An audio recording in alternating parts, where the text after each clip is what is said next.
बिस्मिल्लाहिर्रहमानिर्रहीम। अस्सलाम वालेकुम तमाम देखने वालों को एक बार फिर से खुशामदीद कहते हैं। मेरा नाम है रहमान अनवर और ये हमारा यूट्यूब चैनल है। आज हम अपने छत की जो ज़मीन है उस पर बैठे हुए हैं, ठीक है। तो बारिश होकर हटी थी, छत जो है वो बिल्कुल गीली है और ठंडी है। तो मैं नंगे पाँव जब इसके ऊपर घूम फिर रहा था तो मेरा दिल ये किया कि चलें कुछ देर के लिए हम छत के ऊपर ठंडी जगह पर बैठकर सुकून से, और मैंने जिस तरीके से कैमरे को सेट करके रखा हुआ है ये मैं ही जानता हूँ। बहरहाल तमाम देखने वालों को एक बार फिर से खुशामदीद कहते हैं। मेरा नाम है रहमान अनवर और ये हमारा ऑफिशियल यूट्यूब चैनल है। तमाम देखने वालों को खुशामदीद कहते हैं। बहुत बहुत शुक्रिया, थैंक यू वेरी मच। आप लोग हमारे इस चैनल को मोहब्बत दे रहे हैं, प्यार दे रहे हैं। अभी इतनी ज़्यादा मोहब्बत तो नहीं दे रहे, लेकिन आहिस्ता आहिस्ता इंशाल्लाह थोड़ा सा टाइम लगता है किसी भी चीज़ को डेवलप होने में, किसी भी चीज़ का बुखार चढ़ने में थोड़ा सा टाइम लगता है। बाज़ औक़ात आपको शुरुआत में कोई चीज़ पसंद नहीं आ रही होती, लेकिन आहिस्ता आहिस्ता जब उस चीज़ को बार बार आप देखते हैं तो वो चीज़ पसंद आने लग जाती है, वो चीज़ अच्छी लगने लग जाती है। सो जितने भी देखने वाले हैं आहिस्ता आहिस्ता, और जो अभी नहीं देख रहे हैं आहिस्ता आहिस्ता उन तक जब ये वीडियो पहुंचेगी हम इसको शेयर करना शुरू करेंगे। बहुत सारे मीडियम्स के ऊपर हम इसको लेके जाना शुरू करेंगे, हमारी हर वीडियो को। तो आहिस्ता आहिस्ता लोग आना शुरू हो जाएंगे और मेरी जो क्लास है या जो मेरी तरह की गुफ्तगू सुनने वाले लोग हैं, मेरी गुफ्तगू को पसंद करने वाले लोग हैं, वो आहिस्ता आहिस्ता उनमें से छान कर अलहदा होते जाएंगे और फिर हम अपनी डिबेट, अपनी गुफ्तगू उसी तरह से, उसी ज़ोर से आगे बढ़ाते चले जाएंगे। मुहर्रमुल हराम है और मैंने आपसे ये कहा था कि अगर हम शायरी भी करेंगे तो फिर हम थोड़ा सा सोच समझ कर करेंगे। लेकिन आज शायरी के साथ साथ एक और चीज़ भी करने का मन कर रहा था। आज आपसे ये जानने का मन कर रहा था, या आज एक टॉपिक को आपसे डिस्कस करने का मन चाह रहा था कि जो लोग ये कहते हैं कि हमें बर्दाश्त करना हर किसी के बस का काम नहीं, या आम लफ्ज़ों में हमें बर्दाश्त करना हर किसी के बस का रोग नहीं है, मुझे बर्दाश्त करना तुम्हारे बस का रोग नहीं है। जितने भी लोग ये कहते हैं उसके पीछे वजह क्या होती है? क्या वो अपने आप को दूसरों से आला समझते हैं? क्या वो अपने आप को दूसरों से कमतर समझते हैं? आखिर उसके पीछे क्या वजह होती है? मुझे ये सवाल आया, मुझसे ये पूछा गया कि मेरे जो जानने वाले हैं या मैं जिनसे मोहब्बत करता हूँ, मुझे वो ये कहते हैं कि तुम हमें बर्दाश्त नहीं कर सकते, तुम मुझे बर्दाश्त नहीं कर सकते। रहमान साहब, इसके पीछे क्या वजह हो सकती है? अगर कोई आपसे ये कहे कि चलो देख लो लेकिन तुमसे बर्दाश्त नहीं हो पाएगा, दरअसल पता क्या बात है, बाज़ औक़ात जब हम किसी चीज़ के बारे में हद से ज़्यादा सोच रहे होते हैं या किसी इंसान के बारे में हद से ज़्यादा सोच रहे होते हैं, तो उस वक्त हमें ये महसूस होने लग जाता है कि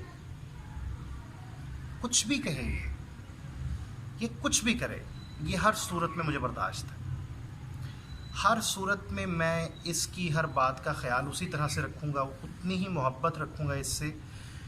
जब मैं इसके साथ एक ख़ास किस्म के ताल्लुक़ में बन जाऊँगा, फिर भी मैं इसी तरह से इसका ख्याल रखूँगा, इसी तरह से इसके साथ रहूँगा।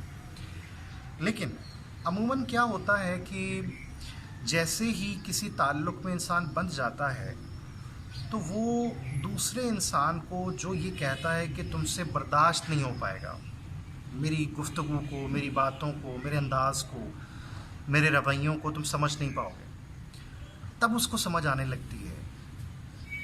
जब वो हर चीज़ में तुमने मुझसे ये पूछकर काम क्यों नहीं किया, तुमने मुझे ये बताकर काम क्यों नहीं किया, तुमने खाना मेरे बग़ैर कैसे खाया, तुम मेरे बग़ैर कैसे कहीं पर भी चले गए, तुमने मेरी पसंद की परफ्यूम क्यों नहीं लगाई, तुमने मेरी पसंद की शर्ट क्यों नहीं पहनी। जब ये तमाम सवालात आहिस्ता आहिस्ता दिल के अंदर आने लगते हैं ना, कि मैं तो बेहतरी चाह रहा हूँ, मैं तो चाहता हूँ कि आप पहले से भी ज़्यादा खूबसूरत नज़र आएं, वहाँ पर दूसरा इंसान ये कहता है यार मुझे तुम्हारी इन बातों की ज़रूरत नहीं है, मैं जैसा हूँ मुझे अपना आप वैसा बहुत अच्छा लगता है, मुझे बहुत पसंद है, तो मैं अपनी मर्ज़ी से जीना चाहता हूँ, मैं अपनी मर्ज़ी से ज़िंदगी को बिताना चाहता हूँ। आहिस्ता आहिस्ता जब इस चीज़ को हम थोड़ा सा और डिस्क्लोज़ करें, थोड़ा सा और खोलें, तो दूसरा इंसान जो पहले हद से ज़्यादा किसी की केयर कर रहा होता है, हद से ज़्यादा किसी की हर बात को सुन रहा होता है, उसको मतलब अपने ऊपर अप्लाई कर रहा होता है, उसकी हर बात उसको पहले बहुत अच्छी लग रही होती है, किसी ताल्लुक़ में बनने से पहले उसको बहुत अच्छी लग रही होती है। आहिस्ता आहिस्ता क्या होता है कि उसके दिल के अंदर बदगुमानी पैदा होनी शुरू हो जाती है, वो दूसरे इंसान के एहसास वाले हिस्से को मिस करना शुरू कर देता है। वो कहता है कि मैं इसका इतना केयर करता हूँ, मैं इसका इतना ख्याल करता हूँ, मैं इसकी इतनी परवाह करता हूँ, ये इंसान मेरी परवाह क्यों नहीं कर रहा? ये इंसान मुझे उसी बुनियाद से, उसी तरीके से मुझे रिवॉर्ड क्यों नहीं दे रहा? ये इंसान मुझे उसी तरह से जितना मैं इससे कर रहा हूँ, जितना मैं इसकी चीज़ों का ख्याल कर रहा हूँ, ना मेरी मर्ज़ी से ये कोई चीज़ करता है, ना मेरी मर्ज़ी से ये जीता है, ना सोता है, ना उठता है, फिर क्या फ़ायदा मेरे होने का इसके साथ? ये यहाँ तक सोचना शुरू कर देता है। फिर आहिस्ता आहिस्ता बाज़ औक़ात अगर ताल्लुक़ बने नहीं है तो वो ताल्लुक़ ख़त्म हो जाता है, लेकिन अगर वो किसी ख़ास किस्म के रिश्ते में बंध गए हैं तो फिर वो ढोल जो गले में पड़ जाए उसको बजाना शुरू कर देते हैं, बस वही बजता रहता है। उसके अलावा ज़िंदगी के अंदर कोई खूबसूरती नहीं रहती, कोई चीज़ नहीं रहती। ये है एक आम और एक आसान किसी भी चीज़ की छानबीन, किसी भी चीज़ के बारे में सोच विचार। ये एक आम सी डिस्कशन है जो मैंने अभी की है कि ये एक आम से फार्मूलाज हैं, ये एक आम सी रूटीन है जिसको हमें पता होता है, लेकिन हम इसको नज़रअंदाज इसलिए कर रहे होते हैं, हम इसको नज़रअंदाज इसलिए कर रहे होते हैं कि हम दिल में होता है लेकिन ज़बान पे नहीं आ रहा होता, तो मैं अपनी ज़बान से इसको अदा कर देता हूँ। अब आते हैं इसके सल्यूशन की जानिब कि ऐसे लोगों के साथ, ऐसे लोग जो अपनी मन मर्ज़ी की ज़िंदगी को जीते हों, ऐसे लोगों के साथ कैसा रवैया इख्तियार करना चाहिए, ऐसे लोगों के साथ कैसे रहना चाहिए। आप अपनी मर्ज़ी, अपनी पसंद को उन तक पहुंचाएं, इसमें कोई गलती नहीं है, इसमें कोई दोराहा नहीं, कोई मसला नहीं, पहुंचाएं आप।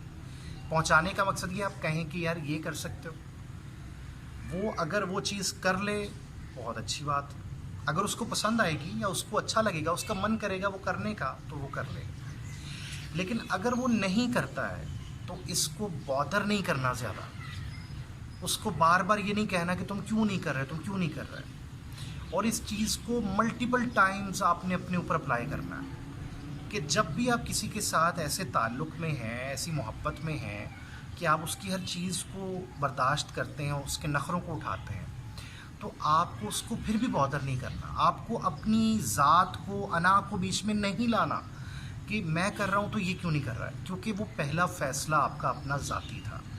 और यकीन कीजिए कि अगर आप ताल्लुक़ को तोड़ कर भी जाएंगे तो ये भी आपका अपना ही फ़ैसला होगा, वो दोनों फ़ैसलों में बीच में शामिल नहीं। उसने अपने रास्ते खोले हुए हैं, दरवाज़े खोले हुए हैं, वो किसी को अंदर आ रहा है तो उसको आने देता है, रोकता नहीं है। वो कोई जा रहा है उसको छोड़कर तो जाने देता है, उसको रोकता नहीं है, जब तक उसका अपना ज़ाती मन नहीं करता किसी को रोकने का, या उसका अपना ज़ाती मन नहीं करता किसी के रंग में ढलने का, आप उसको नहीं ढाल सकते।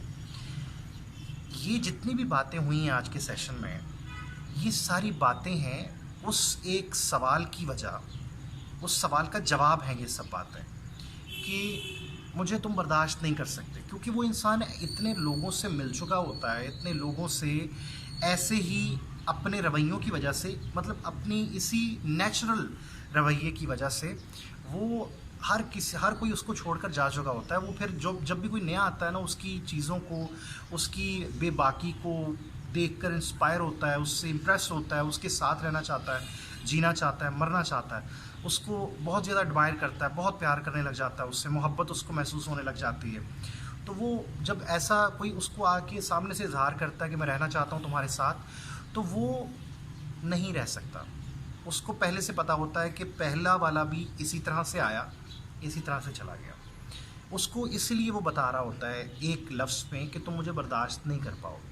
उसके पीछे ये वजह होती हैं। अगर तो कोई इस तरह से बर्दाश्त कर जाए तो वो इंसान अपने अंदर तब्दीली ला सकता है, महसूस कर सकता है। कभी ना कभी उसकी अपनी ज़ात में किसी दूसरे की ज़ात भी इन्हेल हो सकती है, इन्वॉल्व हो सकती है। मतलब कि आमेज़िश हो सकती है दोनों ज़ातों की एक दूसरे के अंदर।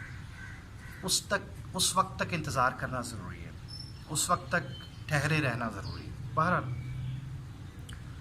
ये तो आज का सवाल था। एक नज़्म है जो मैं तमाम देखने वालों की नज़र करना चाहता हूँ।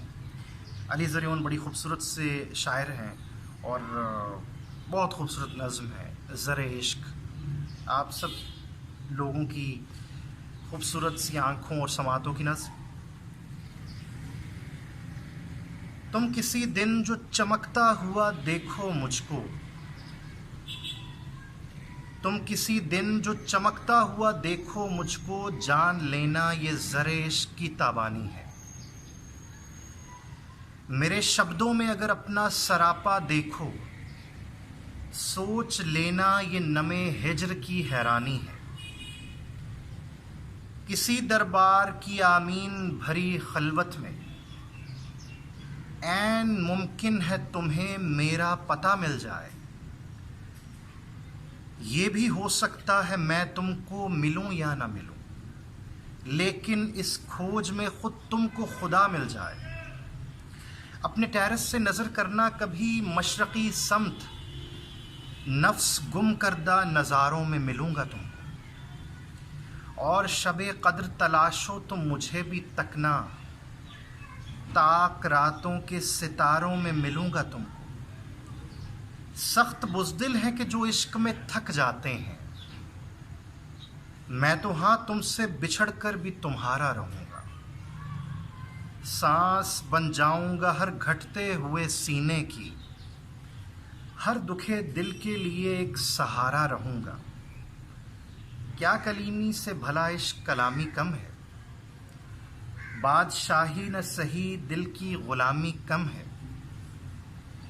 क्या ये कम है कि तुम्हें देखूं दिखे कुल दुनिया, क्या ये कम है कि लिखूं इश्क पढ़े कुल दुनिया। यारे मन इश्क तलब इश्क में सब इश्क सनद, जज्बे मन इश्क अज़ल इश्क अबद इश्क अहद। इश्क दरबार भी सुनकार भी सरकार भी इश्क, इश्क तलवार भी आज़ार भी दिलदार भी इश्क। इश्क हो जाए तो कुछ और कहाँ होता है, कुछ नहीं होता वहाँ, कुछ नहीं होता वहाँ, इश्क जहाँ होता है। अपना बहुत ज़्यादा ख्याल रखिएगा, दुआओं में याद रखिएगा। और कोई बात अगर नागवार गुज़री हो दरगुज़र कर दीजिएगा तिफ़्ल मकतब समझकर। और आहिस्ता आहिस्ता हम उन टॉपिक्स की जानिब भी आएंगे जो टॉपिक्स थोड़े से बल्कि काफ़ी ज़्यादा सेंसिटिव हैं, मुश्किल हैं, ज़बान पर लाते हुए एक शर्म का लिबादा है जो इंसान ओढ़ लेता है। ऐसे तमाम टॉपिक्स, ऐसी तमाम बातें भी हम अपने सेशंस का हिस्सा बनाएंगे। लेकिन उससे पहले आपने हमारे इस चैनल रहमान अनवर को सब्सक्राइब करना है। आपने अगर वीडियो को देखा है तो लाइक करना है, पसंद आती है अगर, और इसको आगे शेयर करना है अगर आपको पसंद आती है। अपना बहुत ज़्यादा ख्याल रखिएगा। अल्लाह हाफ़िज़ नासिर।